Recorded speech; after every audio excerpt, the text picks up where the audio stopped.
If you're trying to start a welding business, or maybe you already have, one of the most important things you can be doing right now is saving money. Welcome to Weld, where each week we explore different pathways in the welding industry.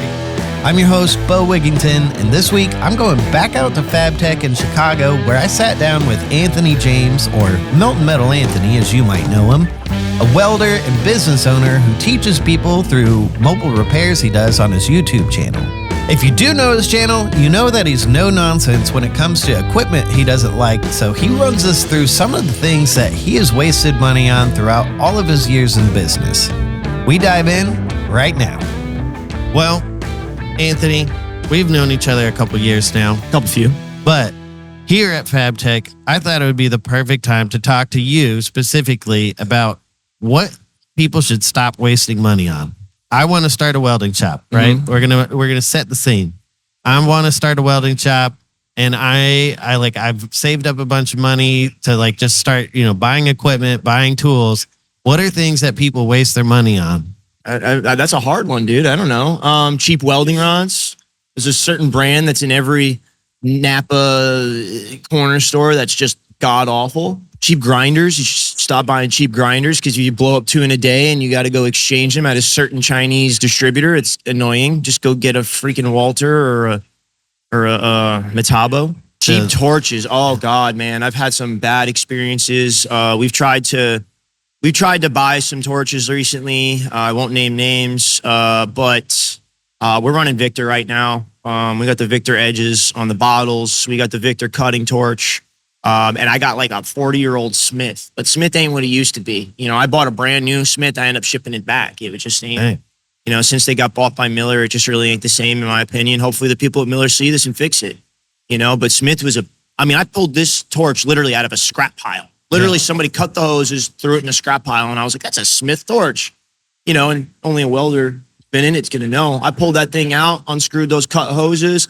And then I sent it away. My buddy John down there in Clearwater, he's got a weld and repair shop. Guy's fantastic. But anyway, sent it away. I've been using that torch ever since, and it is the best cutting torch that I've owned besides that Victor. That Victor's pretty good too, But as far as more modern torches, really, it's only... What about all the attachments and everything for them? Like a circle cutter or things like that? I don't use that stuff, man. If you can't cut a circle, come on now. Come on now, kids. Draw the circle, cut it. Draw the circle, cut it out. I don't cut enough. I had one. Honestly, I cut better freehand. I do a lot of coping on pipe fence, a lot of big pipe cuts for ranch stuff. I'm not a pipeliner or some sort of,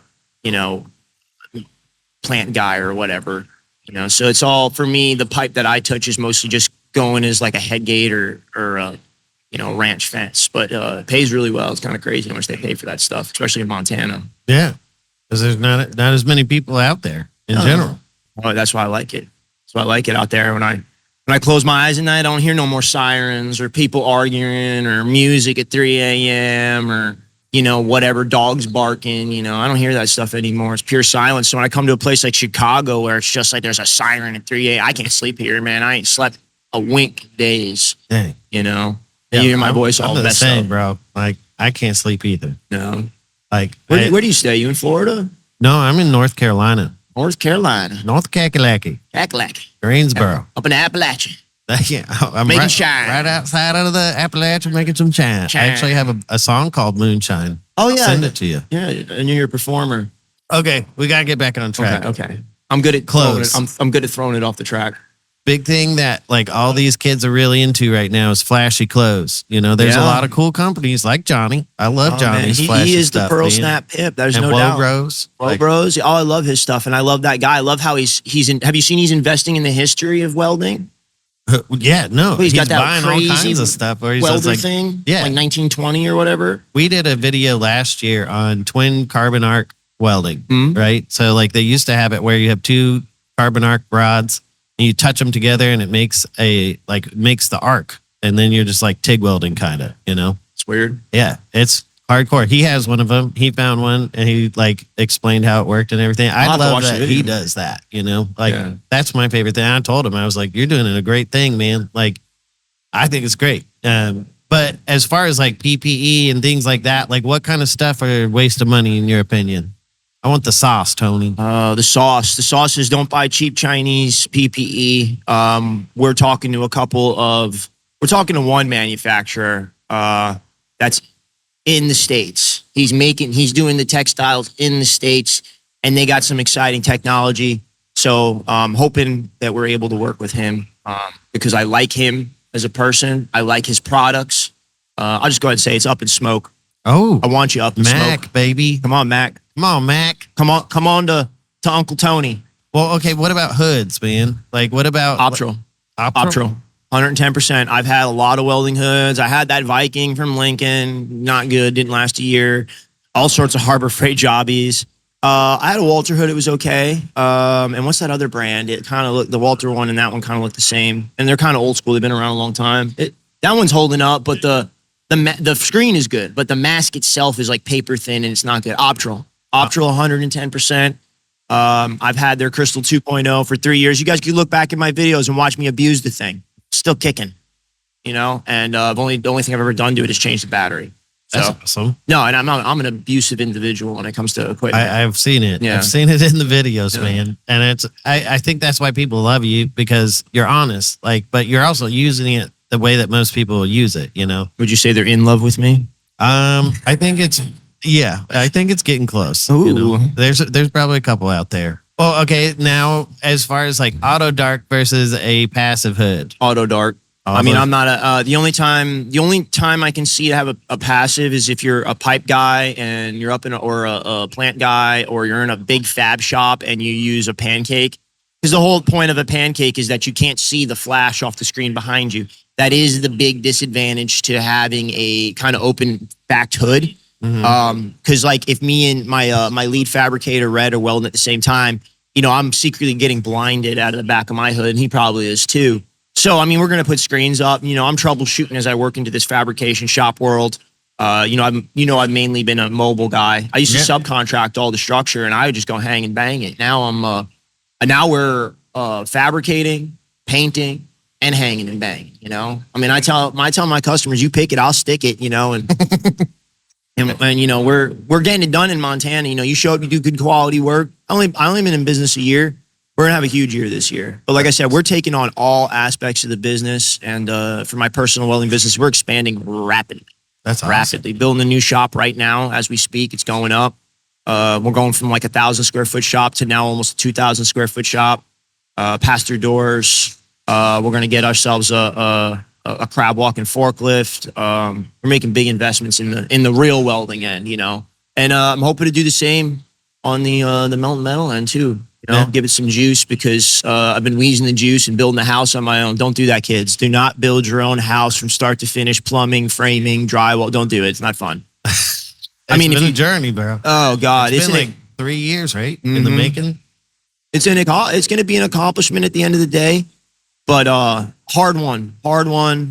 It's not an easy thing to do. It's not for the faint of heart. And just to kind of give some people about the reality of living in the West. Because I'm a Florida boy. I moved out west to expand my mountaineering career. It's a little side gig you guys don't know about. Your boy whitewater kayaks, sea mountain bikes, glacier crossings, multi-day hikes. That's my passion, but I don't want to ruin my passion by filming it. Yeah. So that's what I do on the weekends and stuff. Try to die in the mountains somewhere. I'm just kidding. Did you start a welding business and now it's doing so well you need to hire somebody, but you don't know if you have the time or even know how to train somebody? Well, guess what? The American Welding Program has you covered, because they have courses covering all kinds of processes, joints, metallurgy, anything you can really think of. They probably have a course for it. And because you are watching the podcast right now, you can save 20% with the code WELD20 on courses, materials, anything over at checkout.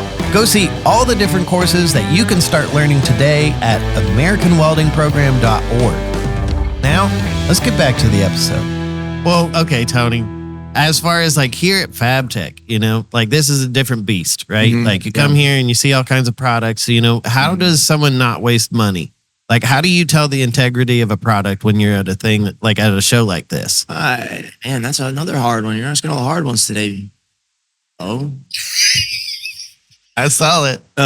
So I don't know, man. I guess you just find out. Like, how do you judge the integrity of stuff? Like when you I go make to them pick give it to me for something free, and when it's crap, I just send it back to them. I don't know. I mean, I don't know what to tell you for you Joe Blow guys out there. All right, you want to get some? You want to find out? Become an influencer. I don't know, man. It's hard. I mean, it's not something simple like the Weld sale table. You just walked past what reminded me of it. One of the Cunninghams, great guys. You walk up to it. It's a 2.5-inch thick table. Yeah. Clearly, it's going to be a good table. Yeah. You know what I'm saying? It's square. I mean, that's easy. The grinders, they got demonstrations. The flap discs, like your friends at Walter, they let you demonstrate it. You can sit there and be ignorant with one of their grinders and one of their flap discs if you want. The welding, like I said, the welding machines, the ESOBs, the Everlasts, the Theo guys. Like there's all the, I don't know if you guys have been to a Theo booth. I haven't been. We met Fine Iron LLC out in. That guy's great. Yeah, so I saw him earlier, and I was like, he's gonna be hanging out there quite a bit today. He deals with Theo? Yeah. He sells them out of his shop. Oh, okay. But he's been doing some crazy stuff with them, like That's welding like 1/4-inch gaps. Like he was like, I can feel that. And most like laser welding, it's like you have to have it butted up together or it'll blow it away.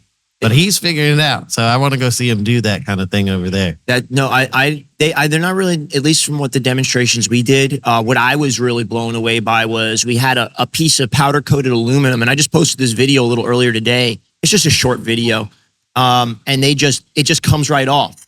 I don't know if you guys ever tried getting powder coat off of even sandblast. It's a nightmare. I don't know. We were sitting there breathing it in, probably not good, but it just comes right off like nothing. I was like, holy cow.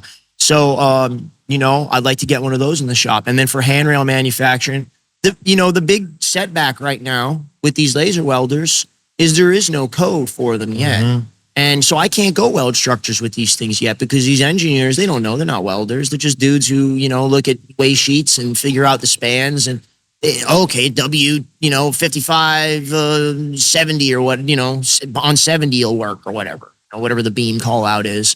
They don't even know.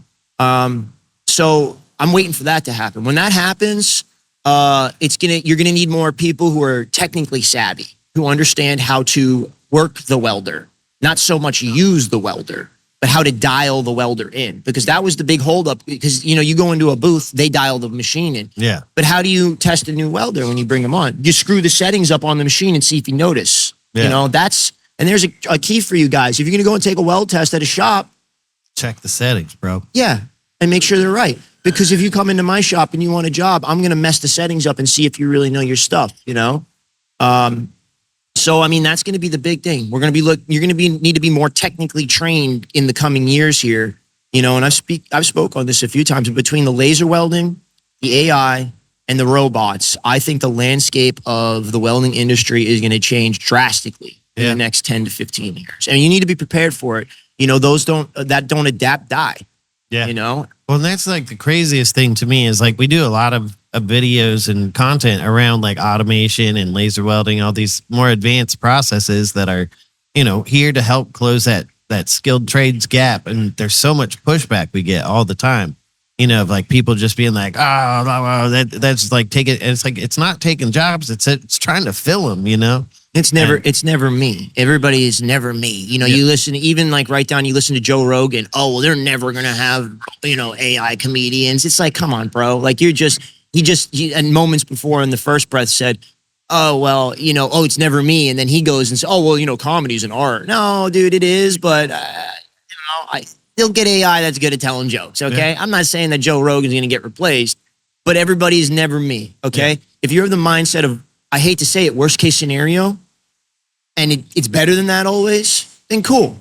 You're prepared. You're ready. You're ready to go. I didn't move to Montana with no money in my pocket on a hope and a dream. I went out there ready to play. Yeah. I had everything in place. It's just like anything else. The more prepared you are, the better the result is going to be. So prepare yourself now because it's coming whether you like it or not, whether your feelings are going to get hurt. Nobody cares about your feelings. They are going to automate a lot of stuff. And you need to get over it. You need to figure out how you can continue to do what you do. Look out for you, But, we're gonna move forward in the welding industry one way or another. It's not gonna hamper me any. Okay. Your boy's going to keep making money. We're going to be in the welding industry, you know, whether Red's operating a robot or he's, you know, actually laying, you know, beads down for him, you know? So, and by the way, Red's my lead fabricator, Red Hot Welded on Instagram. Go check my guy out. Welded. Red Hot. And man, he's a red-headed fellow who owns it. You know, and there's nothing bad. That's another thing for you young guys. Own whatever your thing is, man. People are making fun of you about something. Own it. They'll stop making fun of you and it'll probably make you famous. Yeah. Like they call you Beau for years, man. Just let it happen. Beau. Just accept because you're a beaut. Oh, you stop it, okay? Stop it, all right? Jeez. Well, Tony, if people want to see what you do, like if they don't know where they can find all your content and everything, how do they keep up with you? Because I think you give some of the best advice in the business, if I'm being honest. I keep it real, you know? Nobody wants to hear it, but somebody's got to tell them. Someone's got to sling the sauce, man. I'm Milton Metal Anthony. See me on YouTube. See me on Instagram. I hate TikTok, but I play the game because they pay. And see me on Facebook. The old men love to tell me I'm doing it wrong on Facebook. Well, there's a reason you're sitting on a couch, and there's a reason I'm filming the content. Thanks again for tuning in to another episode of Weld, and a huge thank you to Anthony for making time for me at Fabtech to sit down and chat. I really appreciate your perspective, and I think you have a lot to teach people, both young and old, not only about welding, but also being a business owner. If you haven't checked out his stuff before, I'm going to have it all linked down in the show notes for you. I also want to give a huge shout out to the American Welding Program for making the show possible and helping everybody learn while saving 20% with that code WELD20. Go check out everything they have for you to start learning today at AmericanWeldingProgram.org. Do you have something that you want to see on the podcast? Do you have someone you want me to go talk to? Well, if so, please reach out to me at podcast@weld.com and I'll do my best to make it happen. I just appreciate everyone who has been tuning in. Thanks for all the new subscribers. And until next time, we'll see you out there.